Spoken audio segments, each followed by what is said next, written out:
When Earth Refused to Kneel, Part 6. The underground base buzzed with frantic energy as orders flew across the comms.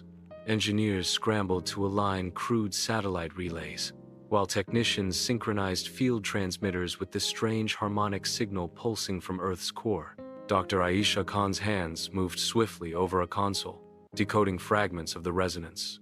Her voice was calm but urgent. This isn't just a frequency, it's layered, like Earth is, weaving a message into energy itself. Colonel Reyes stood beside her, helmet in hand. Can it hurt them?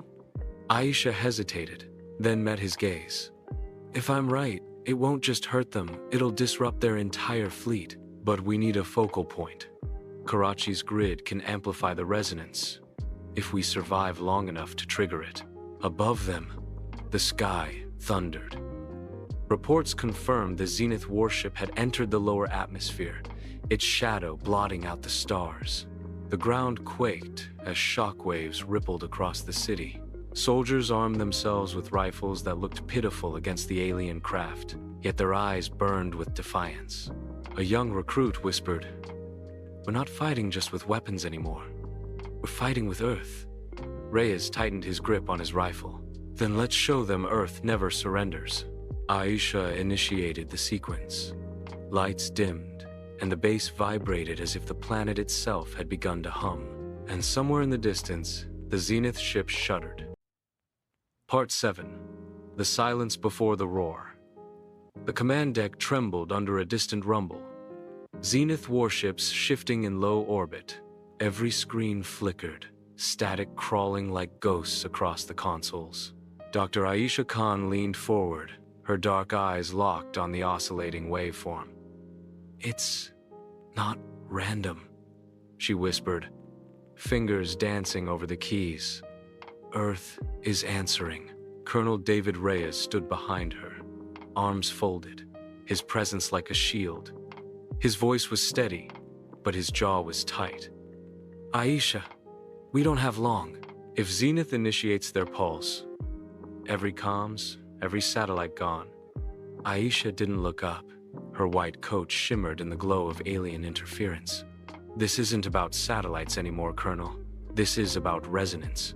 Earth's frequency is aligning, and if I amplify it..." Suddenly, a faint voice cut through the chaos. The young recruit, the flame of humanity, stood near the viewport, watching the horizon bleed with fire as Zenith beams streaked the sky. His voice shook, but carried an innocence no weapon could destroy. "We're not whispering anymore. We're singing." For a heartbeat, silence wrapped the room. Even the static faded, as though the planet itself had paused to listen. Aisha's fingers froze above the console. Her heart pounded. Could it be? Was Earth ready to roar? Colonel Reyes finally exhaled, eyes narrowing. "Then let's give the universe a song they can't forget." And with that, the harmonic sequence began. Part 8. The Signal Awakens. Inside the underground command center, silence fell. The harmonic waves Dr. Aisha had been decoding suddenly spiked, filling the room with a vibration that was not just sound but something deeper, like the Earth itself was exhaling after centuries of silence. Screens flickered with strange glowing patterns, resembling constellations no human had charted before. Colonel Reyes gripped the table. "Aisha, what the hell is happening?" Her eyes shone, not with fear, but awe. "It's not noise. It's language. Earth is speaking back." The young recruit leaned forward, trembling but resolute. "It sounds like singing. Not just data, it's alive." Outside, Zenith warships patrolled low orbit, their jagged silhouettes casting shadows across continents. Yet, for the first time, their signals wavered, like static, disrupting perfection. The harmonic resonance was interfering with their systems. Dr. Aisha typed furiously, synchronizing the resonance. "If we amplify this, not as a weapon but as a voice, we can reach beyond Zenith's control. Maybe even awaken something older." Colonel Reyes studied her face, torn between skepticism and trust. Finally, he nodded. Do it. If Earth wants to fight for itself, then we're just its soldiers. The recruit whispered, barely audible. We are not alone anymore. And in that moment, the command center lights dimmed and otherworldly frequency pulsed through the Earth's crust, shaking oceans, mountains, and skies alike. Part 9. The Guardian's Echo. The resonance grew stronger, shaking even the reinforced walls of the command center.